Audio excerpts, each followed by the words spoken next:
Welcome to the deep dive. We take a whole load of sources, dig through them, and pull out the key knowledge you need nice and quick. Basically, your shortcut to being really clued in. And hello to you, the learner.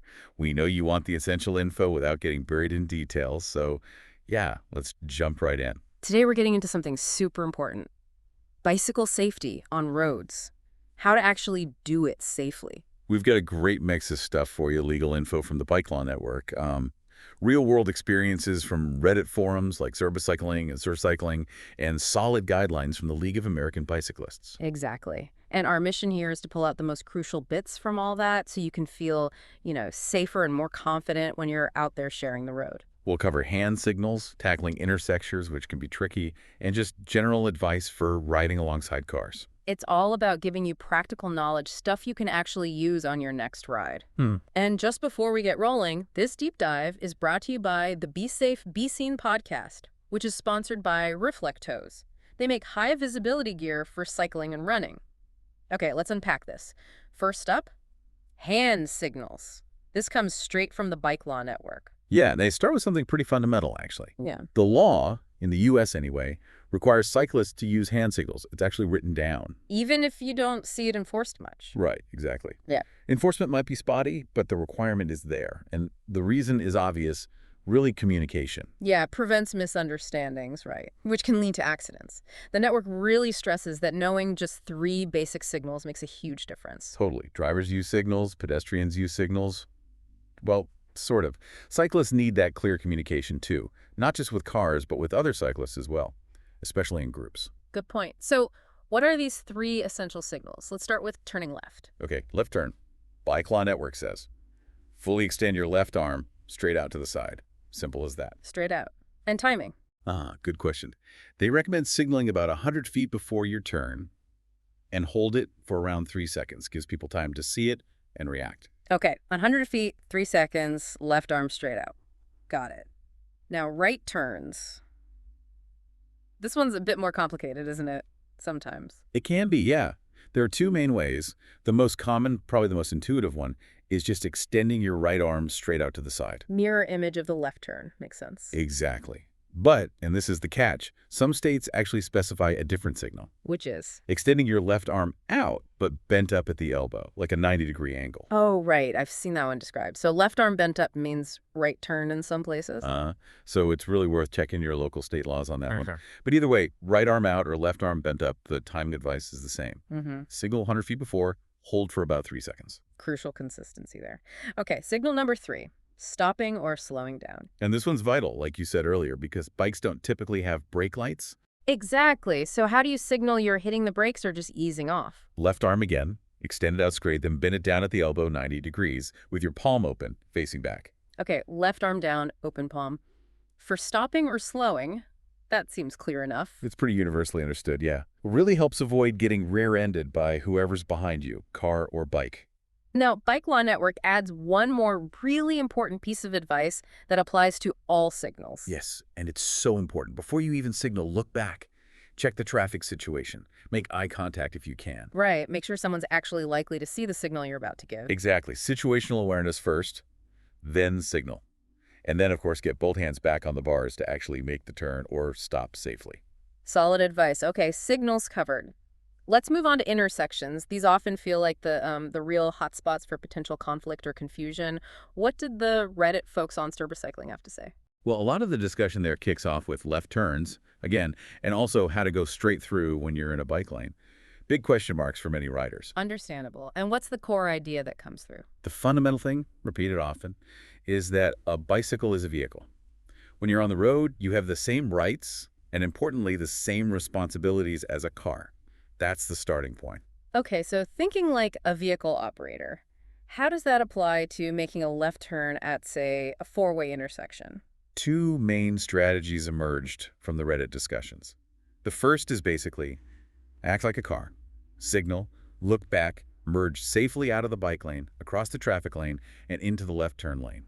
Then wait your turn like any other vehicle. Makes sense. Just integrate with the traffic flow.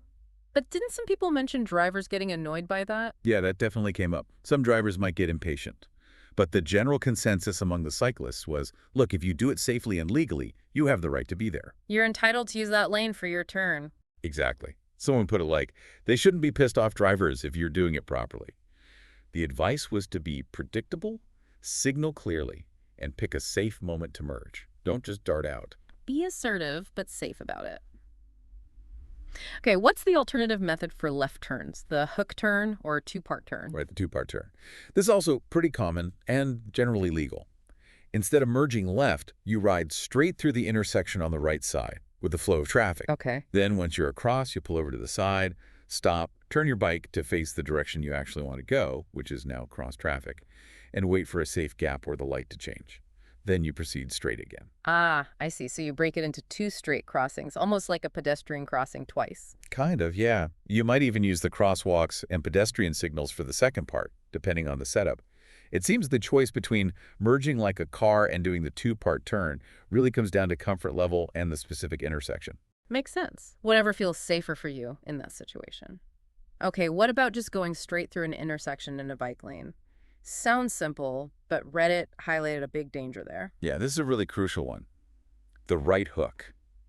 It happens when a car passes you on your left and then immediately turns right, cutting right across your path. Oof, yeah. Because they're not looking for something moving straight ahead in the bike lane right next to them. Precisely. They might check for cars, maybe glance for pedestrians, but they forget about the bike lane. So the strong advice from Reddit is, if you're going straight through, especially if it's a busy area with bike traffic, consider merging out of the bike lane and taking the full travel lane through the intersection. Really? Even if there's a bike lane? Yes. It makes you much more visible to traffic behind you and prevents that car from squeezing past and then turning right in front of you. Once you're safely through the intersection, you can move back into the bike lane if it continues. That's counterintuitive, but makes a lot of sense from a visibility standpoint. Take the lane to be seen. And what about using the sidewalk through an intersection? Some people might think that's safer. Almost universally advised against on the forums. Drivers just aren't looking for bike speed traffic coming off a sidewalk. They're expecting pedestrians, if anything. Plus, riding on the sidewalk is illegal in many places anyway. Right. Sidewalks are generally not the place for bikes, especially at intersections. Okay, good practical advice on intersections. Let's broaden out now. What about just getting comfortable riding on roads in general? This came up a lot on the Soar Cycling forum, didn't it? Addressing that initial fear. Oh, definitely. It's a huge topic. That fear of sharing space with cars is real, and it's why, as we mentioned, people are tempted by sidewalks, even though they're often riskier.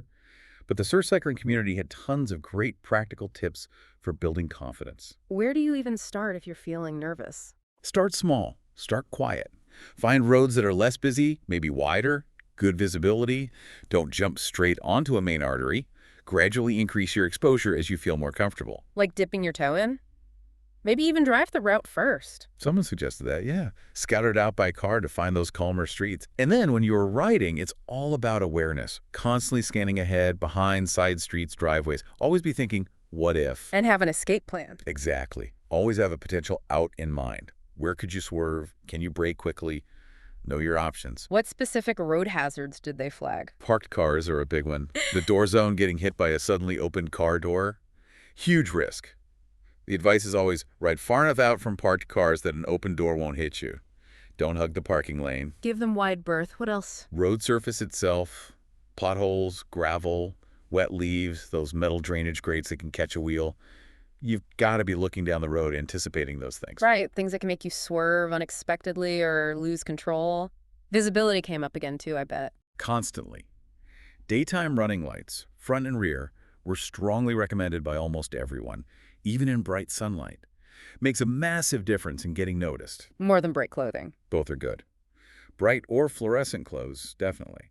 But lights, especially flashing ones, really grab attention.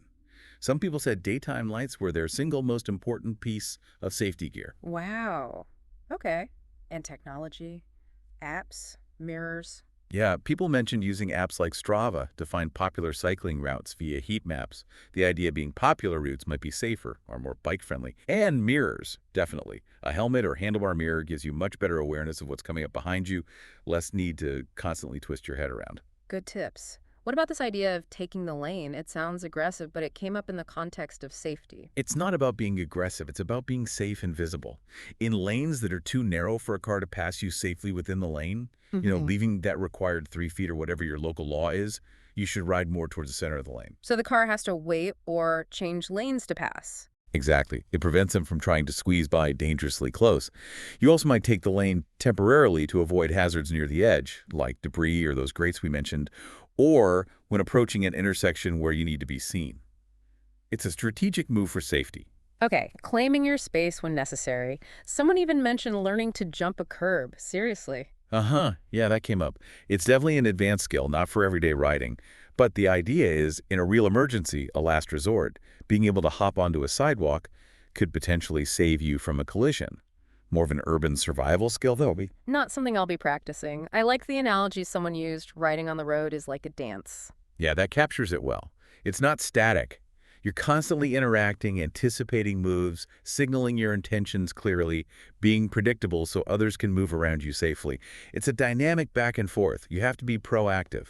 A proactive dance. I like that. Okay, let's directly tackle the fear factor. The circling forum had threads specifically on this car doors, careless drivers, even deliberate aggression sometimes.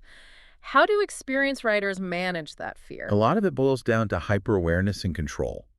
That phrase, assume everyone is trying to kill you, sounds intense. Yeah, pretty dark. But it's really about maintaining maximum vigilance. Never assume a driver sees you. Never assume they'll yield, even if they should. Ride defensively, always expecting the unexpected. And being predictable yourself helps manage that uncertainty for others. Passively, ride in a straight line. Signal clearly, signal early. Don't make sudden moves. The more predictable you are, the easier it is for drivers to anticipate what you're doing and react appropriately. Visibility again. Always. Bright clothes, lights day and night, reflective elements. Make yourself as unmissable as possible. It's your primary defense. And those mirrors or radar devices. They came up again here, yeah. Things like the Garmin Varia radar can give you an audible or visual alert when cars are approaching from behind. For people anxious about traffic from the rear, that can be a huge confidence booster. Gives you that extra heads up. Doesn't replace looking, though. Absolutely not. It's a tool, an aid, not a substitute for paying attention. What about dealing with genuinely aggressive drivers? Or just impatient ones? The advice was unanimous. Don't engage. Don't escalate. Your safety is paramount. Let it go. You won't win an argument with a multi-ton vehicle. It's just not worth the risk. Better to just get out of the situation safely. What Yep. about riding in groups? That was suggested as a good way to build confidence, yeah.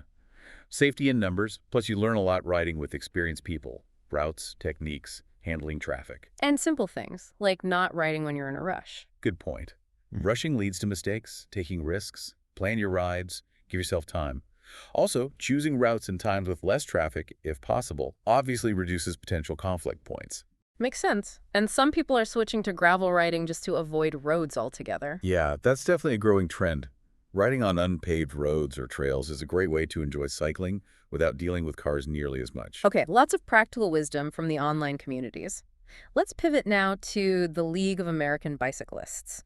They have their official rules of the road. How do those line up? They have 5 main rules, and they're really clear and concise. Rule number 1, follow the law. Simple as that.